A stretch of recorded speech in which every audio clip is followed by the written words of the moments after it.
Hier, j'ai fait un post sur Instagram et je me suis dit que ce serait intéressant peut-être de faire une vidéo un peu plus longue sur ce sujet-là, parce que j'ai vu qu'il y avait pas mal d'interactions et les gens avaient pas mal commenté ou liké.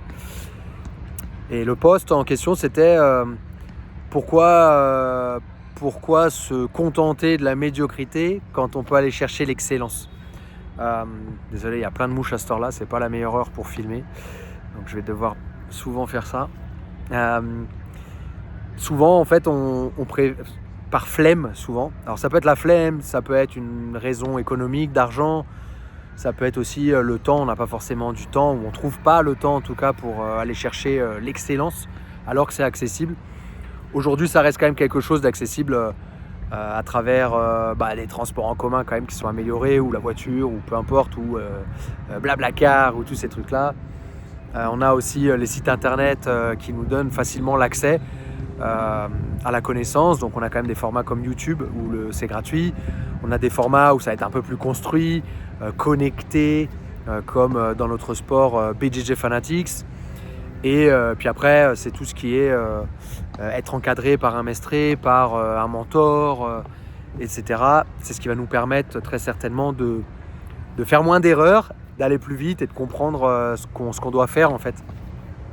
Parce que je pense que l'objectif dans tout ça quand même, c'est de devenir une meilleure personne, un meilleur combattant, un meilleur papa, un meilleur enfant, un meilleur élève, toutes ces choses-là. Pour ça, on a plusieurs outils. On a le sport qui peut nous aider à devenir quelqu'un de meilleur. On a normalement la religion. On a le travail, on a, je sais pas, l'école. Voilà, il y a plein d'outils qu'on peut utiliser, sur lesquels on peut s'appuyer, ou peut-être qui peuvent nous motiver à essayer de devenir quelqu'un de meilleur. Et en fait, c'est dommage que des fois, par flemme souvent, ou par problème d'argent, on ne va pas chercher en fait ce qu'il y a de meilleur pour nous et ce qui va nous permettre d'aller peut-être plus vite, et ce qui va aussi faire en sorte qu'on va peut-être pas avoir envie d'abandonner aussi. Souvent des gens, ça me fait penser à un truc de Fabio Gurgel qui disait moins il y a d'écoles de jiu-jitsu brésilien médiocres, et moins on perdra de gens sur le chemin. C'est-à-dire que quelqu'un qui va commencer des sports de combat dans le mauvais club, où ça va être de la bagarre, où en fait on va pas enseigner vraiment les sports de combat, on va pas vraiment encadrer les élèves du mieux qu'on peut, du débutant, intermédiaire jusqu'à expert, en fait on va vite les dégoûter et on va les emmener sur le mauvais chemin. Ce qui va faire que ça va augmenter les risques de se blesser, les risques aussi d'être dégoûté de ce sport, le manque d'envie de progresser, de mettre l'ego de côté, etc. Et donc en fait c'est dommage, parce que certains ne cherchent pas à proposer un service de qualité, en fait de dégoûter souvent en fait des gens et de faire en sorte qu'ils s'arrêtent, alors que peut-être qu'ils s'ils s'étaient inscrits dans un club de meilleure qualité, ils auraient continué. Ah ouais, mais Nico, moi financièrement c'est compliqué. Alors quand on est parent, je peux le comprendre.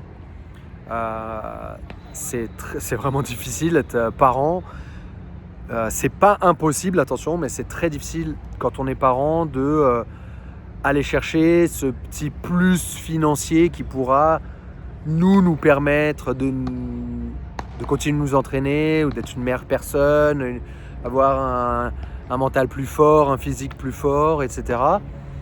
Et aussi, ça va être dur de payer les cours pour nos enfants. Mais c'est pas impossible. Et voilà, j'ai déjà vu moi des gens qui ont 2, 3, 4 enfants, qui peuvent cumuler des emplois, ou qui vont remettre complètement en question leur boulot et qui vont aller chercher quelque chose qui est plus rémunérateur par rapport aux compétences qu'ils ont. Par contre, il n'y a pas d'excuse quand on est étudiant, il n'y a pas d'excuse quand on est en âge de travailler un petit peu. Il n'y a vraiment plus d'excuses aujourd'hui. Je pense qu'avec Internet et toutes les possibilités qu'il y a, on peut revendre des choses en ligne, des vêtements qu'on a, des montres, je ne sais pas si on en a, des choses qu'on n'utilise plus du tout, qu'on a à la maison. Il y a même des services qu'on peut proposer assez facilement. Ah mais Nico, regarde, l'abonnement chez toi c'est trop cher. Les amis, ça dépend quelles sont vos priorités. ce que vous allez apprendre à travers la lutte à livrer et l'entraînement dans une école vraiment de lutte à livrer comme c'est la NR Fight, ça a pas de valeur en fait. On va travailler le mental, on va travailler le physique, donc on va perdre du poids, on va devenir plus fort, on va devenir plus souple. Ça travaille notre intelligence, notre cerveau, parce que oui, c'est comme un jeu d'échecs. C'est un jeu d'échecs de corps humain. Je ne sais pas si on peut dire ça comme ça. Mais oui, on va travailler aussi notre cerveau, on va connecter avec d'autres gens. Moi, je ne connais pas de sport où sur le tapis, il y a des blancs, des noirs, des jaunes, des oranges, des rouges, tout ce qu'on veut, qu'il y a des juifs, des musulmans, des chrétiens, des athées, qu'on a peut-être aussi des gens qui font des boulots pas corrects et qu'il y a aussi des policiers, il y a des gens, il y a des avocats, il y a des sans-emploi, il y a de tout dans ce milieu-là. Jiu-jitsu brésilien, lutte à livrer. Moi, je vois ça au club, franchement, et c'est quelque chose dont je suis vraiment très fier de pouvoir apporter ça et cette connexion entre les gens. Donc, pour trouver des connexions comme ça, entre quelqu'un qui n'a pas d'emploi et quelqu'un qui est entrepreneur, entre quelqu'un, je sais pas, qui est force de l'ordre et bref, il y a de tout dans nos clubs. Donc, pour avoir accès à ça, normalement, c'est des gens qui payent très très cher. Des entrepreneurs, pour se connecter avec d'autres entrepreneurs ou d'autres personnes, c'est des gens qui payent très très cher. Donc, ça n'a pas de valeur en fait ce qu'on offre à travers une école de lutte à livrer comme la nôtre. Et je pense qu'il ne faut pas avoir peur de mettre la main au portefeuille. Voilà, sans que ce soit abusé non plus. Mais en tout cas, tout dépend de quelles sont vos priorités. Mais je ne connais pas d'autres priorités où ça nous apporte un bien-être dans la tête, un bien-être physique. On apprend des choses.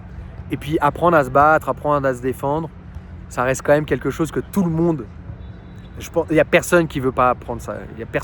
Tout le monde veut apprendre à se défendre. Tout le monde veut apprendre des techniques. Alors après, il y a plusieurs formats. Il y a le format... je ne sais pas si la lumière va être un peu mieux maintenant. Non, ça va pas être mieux. Il y a plusieurs formats de sport de combat. Et chacun choisira un peu ce qu'il préfère. Il y en a qui préfèrent la percussion, donc ils vont choisir, je sais pas, du Muay Thai, boxe anglaise, peut-être MMA. D'autres qui aiment l'appréhension, et donc ils vont plutôt aller choisir lutte à livrer, JJB, peut-être aussi du MMA. Donc voilà, je pense que c'est très important de ne pas accepter la médiocrité, que ce soit vous en tant que professeur ou vous en tant qu'élève, et d'aller toujours chercher la meilleure information possible, d'aller chercher le meilleur club possible, d'être encadré par des gens qui ont une vraie expérience dans le milieu, qui sont comme une référence mondiale ou référence en France ou référence en Europe. Encadrez-vous des meilleurs, allez chercher ça. Forcément, ça a un prix. C'est comme un médecin. Si vous voulez aller chercher le meilleur médecin, forcément, si c'est le meilleur médecin, il va être beaucoup demandé. S'il est beaucoup demandé, c'est l'offre et la demande, donc forcément, le tarif il va être plus élevé. On est en France, donc on a de la chance, ça reste quand même accessible. Il y a des endroits dans le monde, c'est inaccessible si vous ne gagnez pas 20 000 euros par mois, quoi.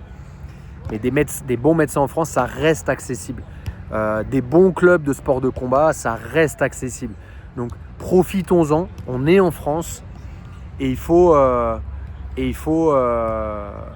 profiter et puis aller chercher l'excellence, aller chercher la bonne information et puis chercher à s'élever, être une meilleure personne. Encore une fois, à travers la pratique des sports de combat. En tout cas, moi, c'est ce que ça m'apporte au quotidien et c'est ce que j'ai vraiment envie de transmettre à vous tous ici sur YouTube, mais aussi dans mes clubs à Paris ou dans mon accompagnement en ligne, le Cercle de la lutte à livrer. Et c'est vraiment ce que j'ai envie de transmettre parce que c'est ça qui m'a aidé à être une meilleure personne. On pourra en parler peut-être dans une autre vidéo, mais ça n'a pas toujours été comme ça. Et c'est un peu aussi ce qui m'a sauvé à l'école. J'étais vraiment pas bon et quand je vois l'un de mes fils aujourd'hui, je me revois à son âge et c'est dur quand on a du mal à mémoriser, on a du mal à connecter les choses les unes entre elles. Moi, j'ai commencé à être studieux à l'école où je commençais à comprendre, j'ai commencé à capter. C'était en première. Jusqu'en première, j'étais en mode survie tout le temps. Et heureusement, j'ai eu des parents qui m'ont épaulé ou qui ont été capables de me payer des cours en plus pour pouvoir essayer de rester accroché au wagon derrière, tant bien que mal. Et du coup, derrière, j'ai réussi à avoir le bac et après aller à la fac de sport. Mais le sport m'a vraiment sauvé. Et m'a permis d'être épanoui, quoi, d'avoir une vie épanouie. Donc voilà, c'est ce que je souhaite à tout le monde. Mais allez chercher la qualité, n'ayez pas peur de ça, mettez la main au portefeuille, c'est normal et ça fait partie du jeu. Merci à tous, on se voit dans la prochaine vidéo. Au ça.